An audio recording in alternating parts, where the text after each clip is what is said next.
Racikan Berita 1. Assalamualaikum warahmatullahi wabarakatuh. Waalaikumsalam warahmatullahi wabarakatuh. Kebetulan ketemu lagi nih bersama kami UI Watch. Di samping saya ada Uda Asril dari UI, kebetulan juga dari Minang.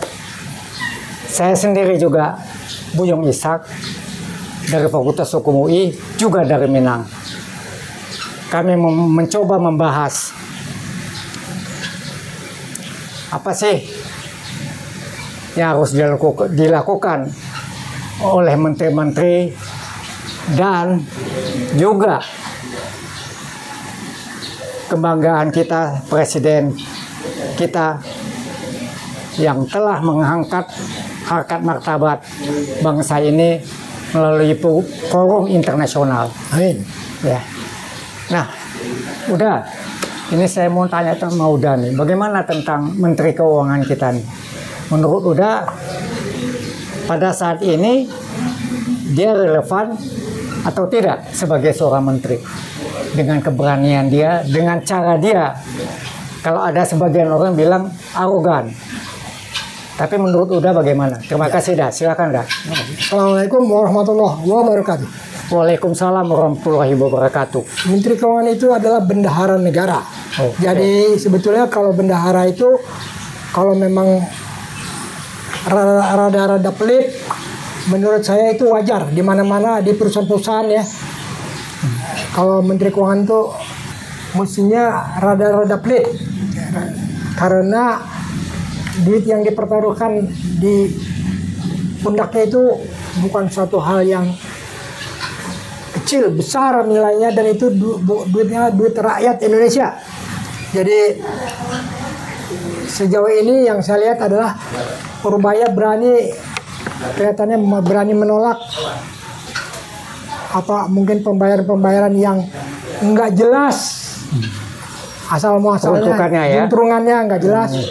Itu satu sifat dari yang baik yang harus dimiliki oleh seorang Menteri Keuangan. Saya belum bicara tugas-tugas dia yang lain, ya, karena tugas dia yang lain tentu masih banyak di depan mata dia yang harus dikerjakan. Ada skala prioritas ya? Iya, harus skala prioritas.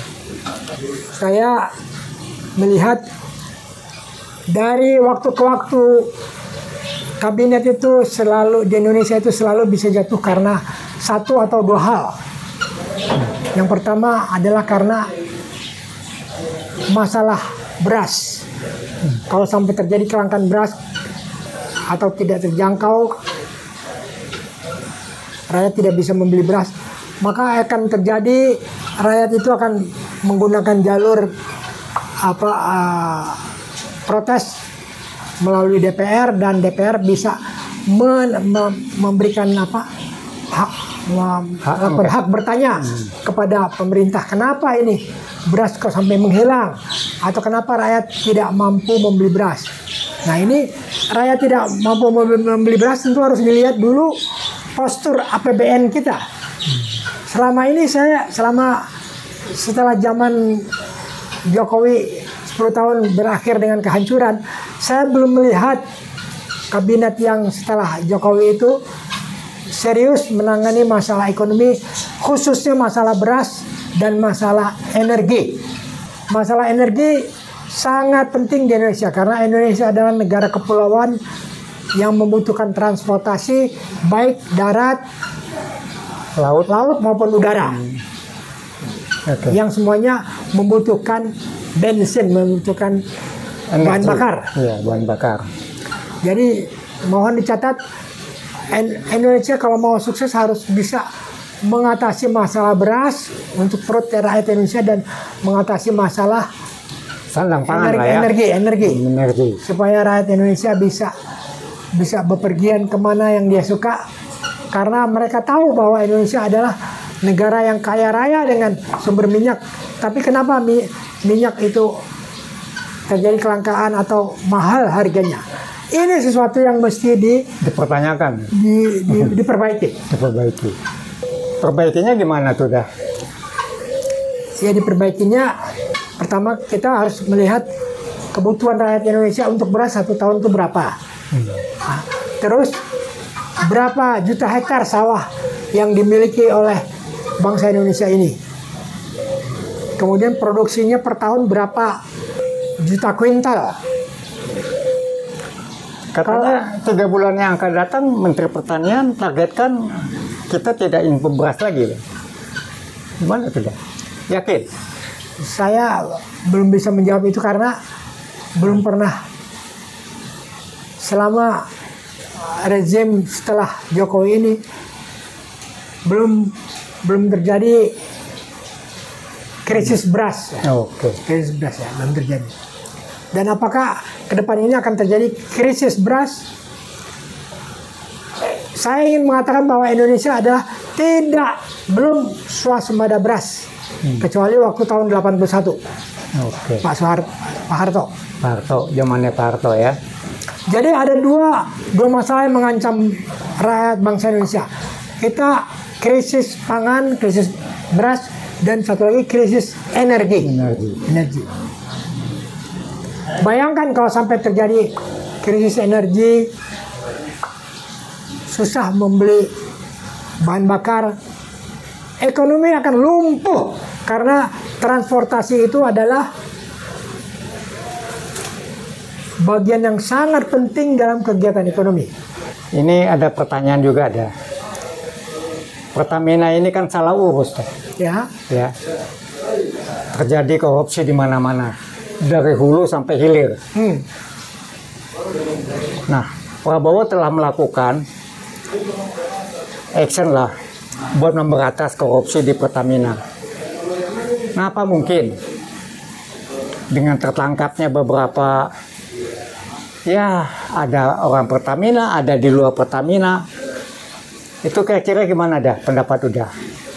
Ada beberapa nama yang kabur, ada beberapa nama yang sudah ketangkap. Ya, terima kasih kalau memang itu sudah ada yang tangkap, proses hukum lah. Supaya kita harus menunjukkan bahwa Indonesia negara hukum, maka proses hukum harus berjalan sebagaimana mestinya. Yakin dengan hukum di Indonesia ini? Nah. Enggak, justru yang harus membuktikan pemerintah. Kalau pemerintah ingin negara ini baik, salah satu elemen adalah penegakan hukum harus berjalan. Tanpa itu sulit. Kalau saya sih dengan penegak hukum yang sekarang ini dah ya, saya nggak yakin. Saya kebetulan fakultas hukum, saya ngerti. Waduh, bagaimana sepak terjang mereka, ya. Sehingga ini rusak negara ini kan karena hukum yang salah arah nih. Ya. Orangnya kalau hukumnya sih bagus, orangnya Bang. Iya. Bisa bagi hasil katanya. Ngeri kali memang di Republik ini. Kalau penegak hukumnya aja udah nggak benar, bagaimana? Mereka korupsi sampai triliunan, tapi hukumannya ringan, cuma 5 tahun. Seharusnya hukuman mati ya. Ya. Menurut Uda gimana dah? Ya inilah, mungkin kita sama-sama mengerti bahwasanya seorang presiden itu adalah bukan hanya panglima tertinggi TNI, tapi juga dia panglima tertinggi hukum. Hukum. Ya, setuju. Dia bisa mengganti aparat-aparat hukum yang nggak benar, segera diganti. Harus diganti memang. Harus. Nah, jadi kita mintalah sama presiden kita, Prabowo, supaya membenahi penegak hukum. Apa ini karena moralnya, apa udah kelamaan miskin, saya nggak tahu dah. Ya, akibat dari kelamaan miskin, capek miskin katanya. Ya, sehingga mereka nggak ada takutnya, nggak ada malunya. Moral pun digadaikan. Padahal kalau mereka on track di jalan yang benar, saya rasa koruptor itu juga takut. Sekarang kan nggak ada. Misalnya dia korupsi 10 triliun. Sampai ke pengadilan bagi 2 aja selesai dah. Kalau perlu setahun dihukum. Makanya terjadi itu di PN Timah kan kemarin kan. Prabowo marah baru dinaikin lagi itu. Tuh. Apa lagi yang harus kita lakukan buat penegak hukum kita nih dah? Mungkin dari segi ekonomi, kalau dibilang mereka gajinya kan sudah bagus. Kalau menurut saya ya, Ya. udah dinaikkan. Nah itu juga kalau nggak cukup, apa kira-kira ada yang mesti dilakukan lagi dah? Apa Ya, jaksa hakim itu dan polisinya dibubarin dulu semua? Ganti generasi baru? Apa bagaimana dah? Saya kira kalau hukumnya sudah dilaksanakan dengan baik, orang akan mikir di Indonesia ini kan masih tawar menawar. Coba hukum dilaksanakan dengan baik Saya lah. ngeri kali dengar udah bilang tawar menawar, hukum bisa ditawar menawar, ini ngeri kali dah. Jadi nggak jalan dong anunya kita ya. Hukum yang ada itu nggak jalan. Tawar menawar terus wani piro katanya kan. Nah, itu gimana dah? Mungkin kita ngomong-ngomong begini kita menghimbau ya Le ya. Makanya sebagai presiden sebagai panglima tertinggi bidang hukum, Ya. dialah yang sebetulnya bisa merubah mau dibagaimanakan Indonesia ini. Kalau mau Oke. dibikin benar, sangat bisa. Sangat bisa. Saya Sangat juga bisa. yakin. Sangat bisa. Sangat bisa. Tergantung kepada Bapak Prabowo. Ada lagi dah yang mau disampaikan kira-kira bidang ekonomi, bidang energi, dan masalah hukum. Ini kan berkaitan. Katanya negara kita makmur nih dah. Makmur gimana nih? Buat siapa makmurnya? Enggak, saya sudah berapa tahun setelah Jokowi saja 5% tidak pernah naik pertumbuhan ekonomi per tahun 5% dan bahkan kurang, dan sampai sekarang nggak bisa naik. Kalau saja Pak Prabowo itu bisa meningkatkan pertumbuhan ekonomi dengan baik dan memberi kesejahteraan, kemakmuran kepada petani-petani dan nelayan Indonesia, insya Allah Pak Prabowo akan terpilih kembali dengan mudah. Dengan mudah, oke. Jadi Pak Prabowo tidak usah berpikir bercita-cita Indonesia ingin menjadi negara lumbung pangan dunia. Cukup menjadi lumbung pangan Indonesia aja udah cukup. Cukup. Ya, setuju saya. Ya. Berarti kita kalau lumbung pangan kita cukup, masyarakat kita nggak kelaparan lagi dah ya. Iya, lumbung pangan kita cukup dalam arti berasnya tersedia dan dengan harga yang terjangkau. Supaya harga terjangkau bagaimana? Sekarang ini pendapatan rakyat Indonesia harus ditingkatkan. Saya rasa terima kasih Dida Sama-sama. sudah hadir di UI Watch ya. Mungkin kita bisa lain kali bisa ngobrol-ngobrol lagi. Insya Allah. Ya. Nah, di sini kita ada motonya kita nih dah. Kejujuran, kebenaran, dan keadilan. Ya. Assalamualaikum warahmatullahi wabarakatuh. Waalaikumsalam warahmatullahi wabarakatuh. Kita second dulu dah. Ya. Selamat dulu.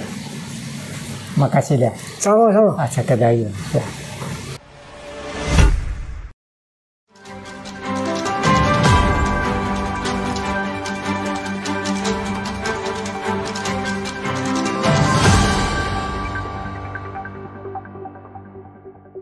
Racikan Berita 1.